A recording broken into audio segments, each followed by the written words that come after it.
Uma revista chamada Reader's Digest, conhecida como Seleções, uma revistinha pequenininha que tem várias histórias, tem até hoje, trouxe uma matéria muito interessante em 1983, que era a história de uma jovem chamada Helen Keller. Helen Keller era cega e surda, e com a paciência pedagógica da sua instrutora, conseguiu uma maneira de se comunicar com o mundo que antes ela não conseguia sequer acessar. E ela disse algo fascinante nessa revista. Ela disse: seria bom, aliás ela disse, seria uma bênção, que todas as pessoas tivessem um período na vida que ficassem cegas e surdas. Ela disse, porque quando ficamos cegos, aprendemos a apreciar a visão, a luz e a beleza. E quando ficamos surdos, aprendemos a apreciar a alegria dos sons e das canções. Quando nós pensamos nisso, quem de nós em algum momento já não desprezou a beleza daquilo que tem à sua volta? Quem de nós em algum momento já não desprezou o som que está à sua volta? Quem de nós algumas vezes já não ignorou a bênção de poder ver, de poder ouvir e de poder cantar? Mas nada mais nos estimula a celebrar a vida, a cantar e a ouvir com atenção do que o livro dos Salmos. O livro dos Salmos é o maior livro da Bíblia. Originalmente eram 5 livros, que foram compilados em um único livro. É um livro que carrega essa mensagem em hebraico Tehillim, louvores. Louvar é elogiar. Quando um jovem se gradua na escola com louvores, quer dizer que ele vai ser elogiado pelos acadêmicos daquela escola. Louvar é dizer coisas boas a respeito de Deus. E salmo vem do grego, a palavra traduzida da Septuaginta, que é uma onomatopeia, ou seja, é uma reprodução fonética de um som, do tangir de cordas. Salmo literalmente é twain. É isso, salmo é isso, twain. É uma representação sonora de um instrumento de corda. A ideia é que os salmos foram compostos como hinos que deveriam ser cantados e acompanhados com instrumentos de cordas. E nos salmos nós encontramos razão para cantar. E é sobre isso que eu quero falar com você nessa noite. Que cada um de nós tem uma razão para cantar. Cada um de nós tem uma razão para louvar a Deus.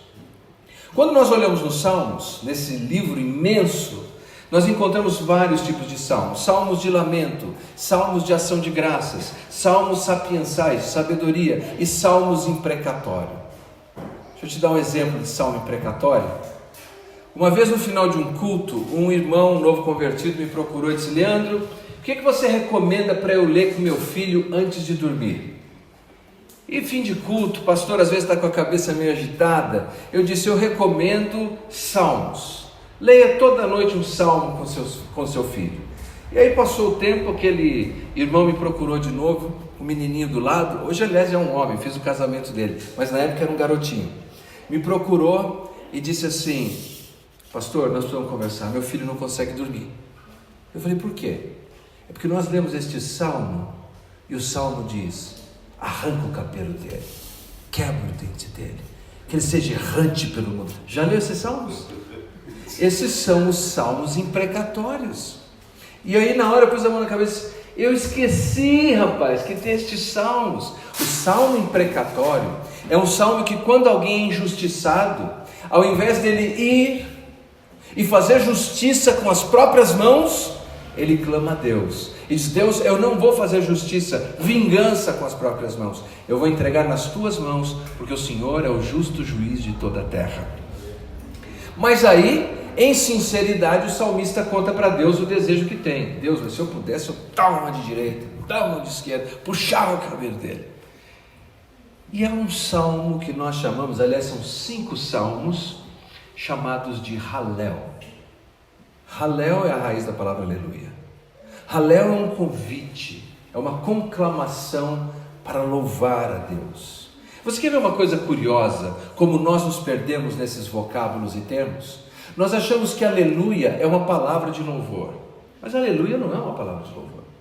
Aleluia é uma conclamação para louvor, é um convite para louvor. Halel Yah, louve Yahvé, fale bem de Yahvé. Então quando eu digo, por exemplo, na frente de uma igreja assim, aleluia, o que os irmãos respondem? Não, silêncio não é normalmente o que se responde. Quando alguém diz assim, aleluia, normalmente as pessoas da igreja dizem o quê? Aleluia. E aí veja o que nós estamos dizendo. Eu estou na frente e digo assim, fale algo bom de Deus, que é essa tradução literal. Fale algo bom de Deus. Aí os irmãos respondem o quê? Fale algo bom de Deus. E ninguém fala. Halel é um convite, uma conclamação, fale algo bom de Deus. Vamos fazer um teste. Aleluia. Deus é bom. Aí pegaram, esse povo de Panambi é muito inteligente. É exato. Quando a gente ouve a palavra aleluia, não era para repetir aleluia. Quando ouve aleluia, é para dizer algo bom. Aleluia. Deus é fiel. Isso, estamos aquecendo. E nessa noite eu quero falar com você sobre o Salmo 147, que é um salmo Halel, um salmo que nos conclama a louvar a Deus. Salmo 147, ele é um pouquinho extenso, mas pelo menos é mais curto que o 119. São 20 versículos. Nós vamos começar lendo a partir do primeiro versículo. E se alguém quiser ganhar um galardão celestial, vou pedir para pôr um pouquinho d'água para mim aqui nesse copo, pode ser? Olha, eu gostei dele, hein? Ele vai ganhar ponta aí. Obrigado. Então vamos lá, Salmo 147, a partir do primeiro versículo. Se você encontrou, por favor, diga amém. Amém. Muito obrigado.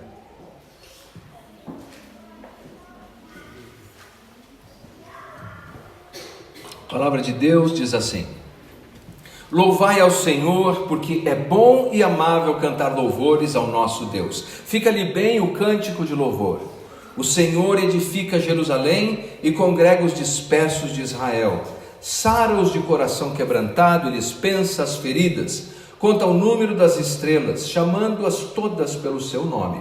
Grande é o Senhor nosso e muito poderoso o seu entendimento, não se pode medir. O Senhor ampara os humildes e dá com os ímpios em terra. Cantai ao Senhor com ações de graças, entoai louvores ao som da harpa, ao nosso Deus, que cobre de nuvens os céus, prepara a chuva para a terra, faz brotar nos montes a erva, e dá alimento aos animais, aos filhos dos corvos, quando clamam, não faz caso da força do cavalo, nem se compraz nos músculos do guerreiro. Agrada-se o Senhor dos que o temem, e dos que esperam na sua misericórdia.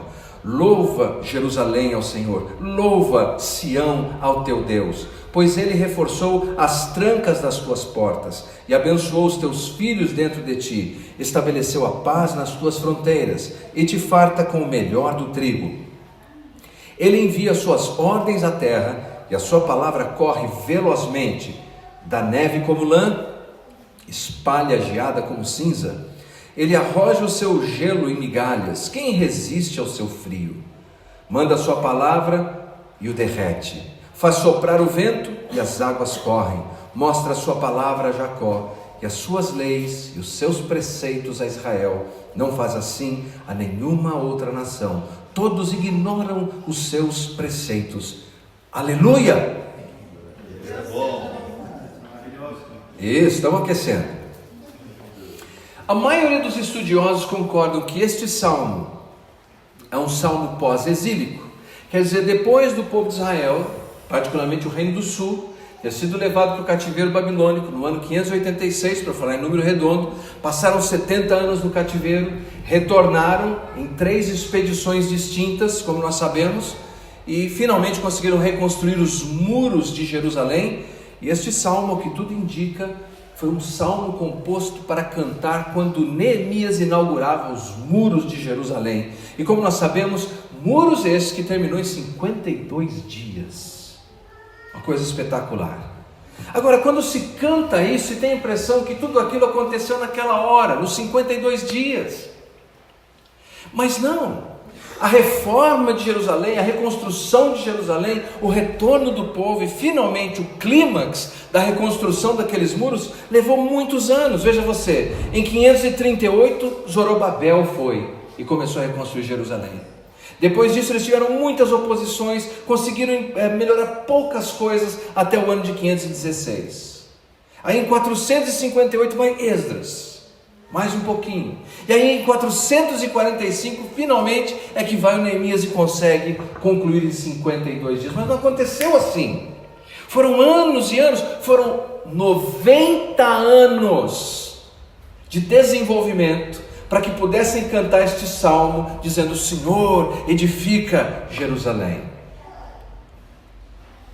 Quanto tempo vocês fizeram aqui a reforma para entrar aqui? Em 10 dias.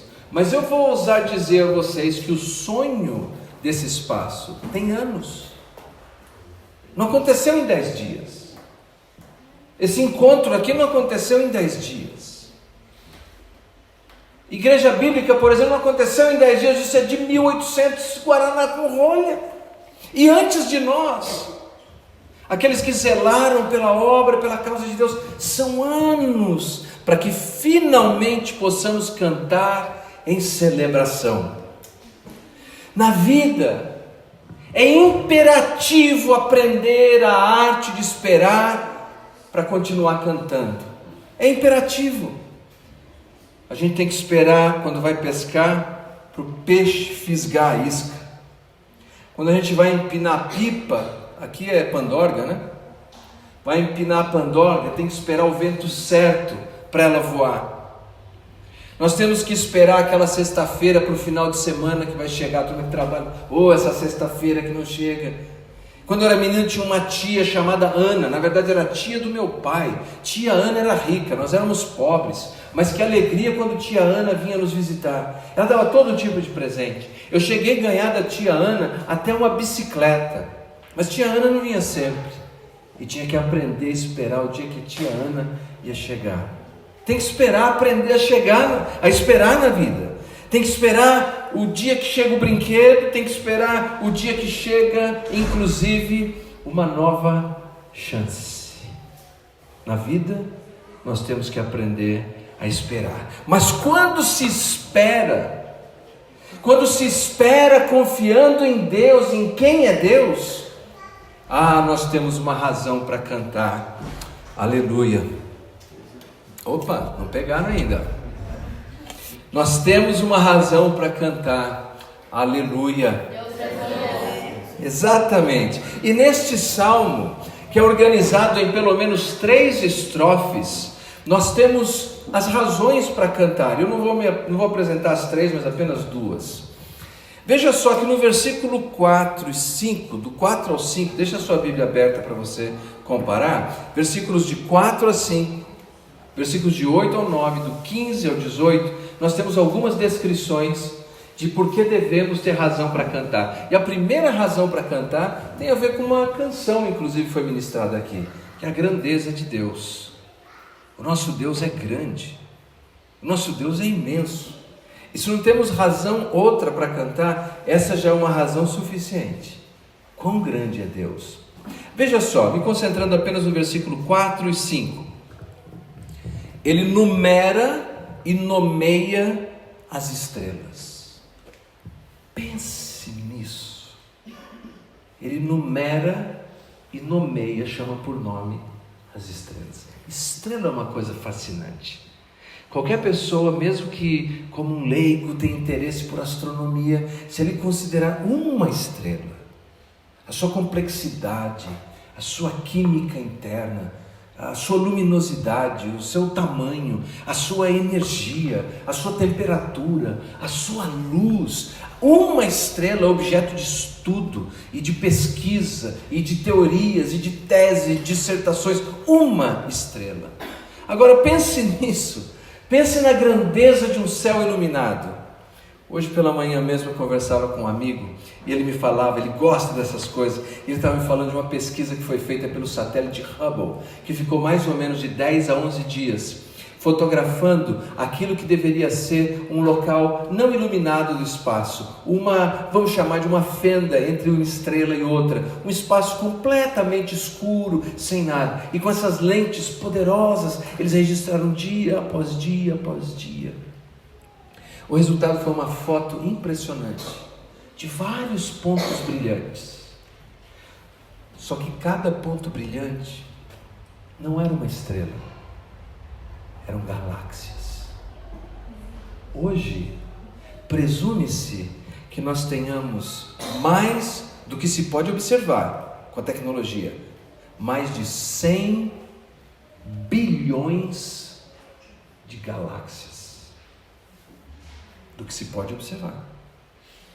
Dentro dessas galáxias, quantas bilhões e bilhões de estrelas! E a Bíblia nos diz que o nosso Deus sabe exatamente quantas são e dá nome a cada uma delas. Aleluia! Deus é fiel. Esse Deus tão grande, esse Deus do cosmos, também é o Deus que controla todas as coisas aqui nesse nosso mundo, que parece ficar tão pequeno diante dessa imensidão. Versículo 8 e o versículo 15 nos fala que Deus é soberano sobre as chuvas, sobre as nuvens. E foi isso, viu, pastor João, que me deu a tranquilidade hoje de manhã. Ele forma as chuvas, Ele controla esse negócio todo, e nós podemos confiar nele. E o versículo 15 diz que Ele controla a neve, a geada que cai no chão. E nós podemos confiar nesse Deus tão grande que numera as estrelas, nomeia as estrelas e que controla as chuvas e que controla a neve. Nada escapa desse Deus tão grande. Não é uma razão para cantar? Um Deus tão grande. Mas veja só, quando nós lemos sobre a grandeza de Deus em outros livros, lembra do livro de Jó? O livro de Jó é um livro fascinante, está dentro da seção de livros poéticos também, e conta uma história inusitada, porque é a história de um homem que sofre, sem saber por que sofre. O leitor sabe por que ele sofre, mas ele não sabe, e a história dele está em paralelo, o que está acontecendo na terra, o que está acontecendo no céu. A vida dele é um ensinamento para o universo e para as gerações do porvir, e o livro inteiro ele não sabe por que sofre. O livro termina, Deus não diz a ele por que ele sofre, mas lá no livro ele diz assim: se eu encontrasse Deus, capítulo 23, ele diz assim: eu queria saber onde é que está o trono de Deus, porque se eu soubesse, eu encheria minha boca de argumento, eu falaria e ele me ouviria. Já se sentiu assim? Quando as coisas não estão acontecendo do jeito que você deseja, e você não está gostando de esperar, e quer uma resposta de Deus, e parece que se você conseguisse chegar diante dele, você diria tudo. Bom, Deus apareceu para Jó. Lá no capítulo 40, Deus diz: Jó, coloca-te em pé como um homem, firma-te nos teus lombos, no seu quadril, eu vou falar com você, eu vou te perguntar, e você vai me responder. E de todas as perguntas que Deus fez a Jó, esse Deus grande, quantas Jó respondeu? Nenhuma. O homem que disse: eu vou encher minha boca de argumento e ele vai me ouvir, e ele, quando Deus apareceu, eu vou te fazer umas perguntas. Quanto? Zero. E no livro do profeta Isaías, no capítulo 50, quando Deus exorta o seu povo por meio do profeta, novamente, Deus faz perguntas ao seu povo. E quantas eles respondem? Zero. Por quê, meus queridos? Porque nosso Deus é tão grande. E aqui o salmista faz o seguinte: aquilo que são perguntas no livro de Jó e aquilo que são perguntas no livro de Isaías, ele transforma aqui em afirmações de louvor a Deus, de expressões de gratidão e de apreço por esse Deus que é tão grande. N.T. Wright, escritor britânico, com quem eu não concordo muito, mas nesse ponto ele acertou. Ele diz assim: o que nós precisamos não é de uma fé grande, mas de fé em um Deus que é grande. Se você tem fé nesse Deus que é grande, eu não sei o que você pode estar enfrentando ou esperando. Você tem uma razão para cantar. Aleluia. Exatamente.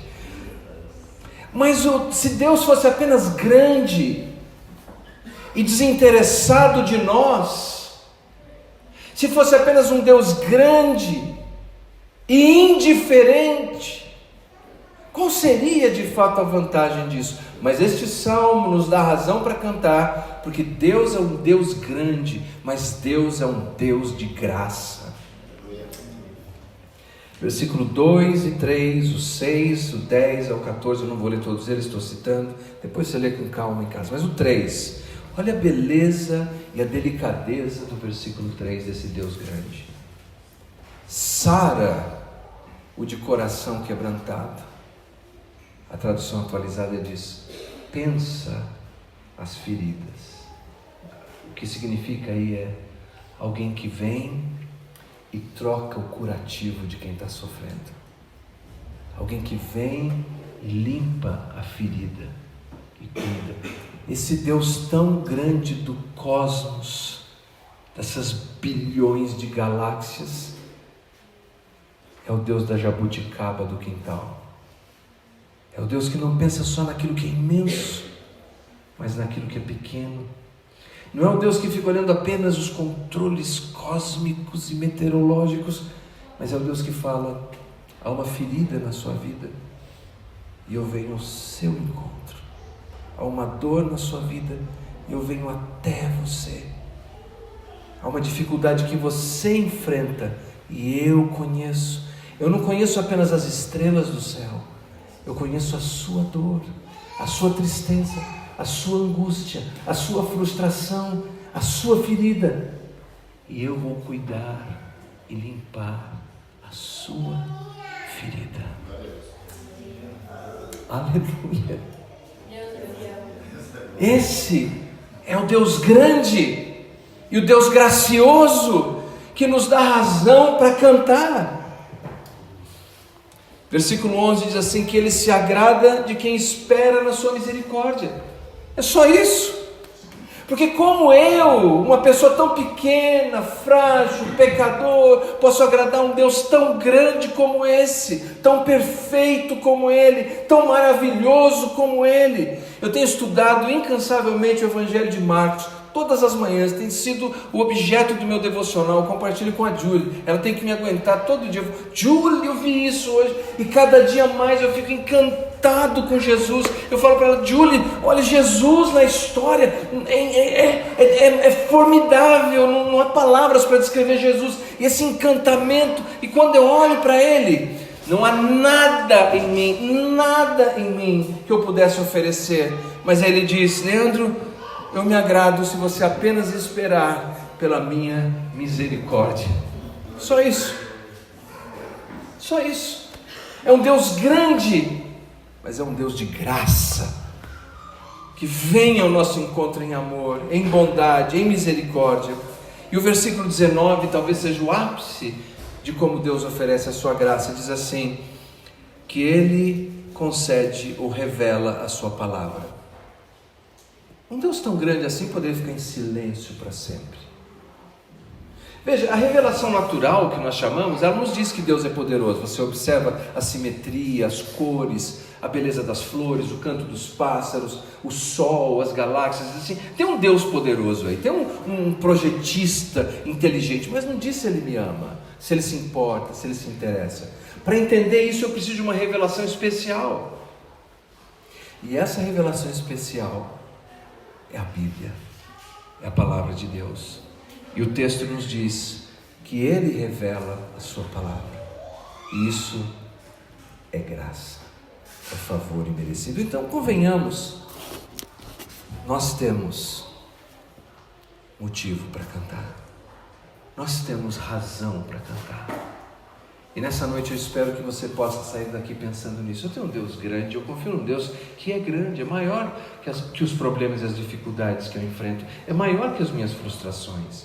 Eu tenho um Deus grande, mas que é um Deus gracioso, que cuida da ferida, que limpa a ferida, que troca até o curativo do coração condoído. Eu tenho um Deus grande, mas não é um Deus distante, é um Deus que se revela, e se revela pela instrumentalidade da sua palavra. No início do meu ministério, eu recebi meu primeiro desafio. Eu fui ordenado muito jovem. Se Deus me permitir, em dezembro, eu vou comemorar 30 anos de ministério pastoral. E era uma situação difícil. Uma jovem da igreja me procurou e pediu que eu visitasse a sua mãe. A mãe estava hospitalizada e moribunda, no limite, morreria a qualquer momento com um câncer feroz. E ela falou: pastor, você não poderia ir lá? Eu sou um arranhador de violão, não toco violão, mas eu arranho um pouco. Ela falou: pode ir lá cantar uma música? Eu falei: tá bom, posso. Aí fiquei pensando o que eu poderia cantar ali, o que eu poderia dizer para uma pessoa tão enlutada daquela maneira. Eu pensei, sinceramente, naquele hino: mais perto quero estar, meu Deus, de ti. Eu pensei alguma coisa assim, meio melancólico, mas foi o que me veio à mente. Aí entrei naquele quarto, estava ali uma senhorinha, pele e osso, deitada numa cama, plugs em todas as direções, com dificuldade de falar, mas sussurrando palavras. Eu disse: irmã, eu vim aqui a pedido da sua filha. Ela pediu para eu cantar um hino, algum hino que a senhora quer que eu cante? Ela falou: sim, eu quero que você cante aquele. E ela sussurrou o seguinte: não creio num Cristo vencido, cheio de amargura, semblante de dor. Eu creio num Cristo de rosto alegre, pois creio num Cristo que é vencedor. Eu nunca vou esquecer essa senhora. Um dia também eu verei face a face, assim eu creio pela minha fé. Verei a Jesus, sim, verei a Jesus como Ele é. Aquela mulher deitada naquela cama, lutando com aquela enfermidade, ainda tinha razão para cantar. Ela cria num Cristo grande, poderoso, soberano, mas num Cristo de graça, que acolhe, que abraça e que nos faz ir adiante. Eu quero encorajar você, que não importa o que você enfrente, você tem um Deus grande, mas um Deus gracioso. Aleluia.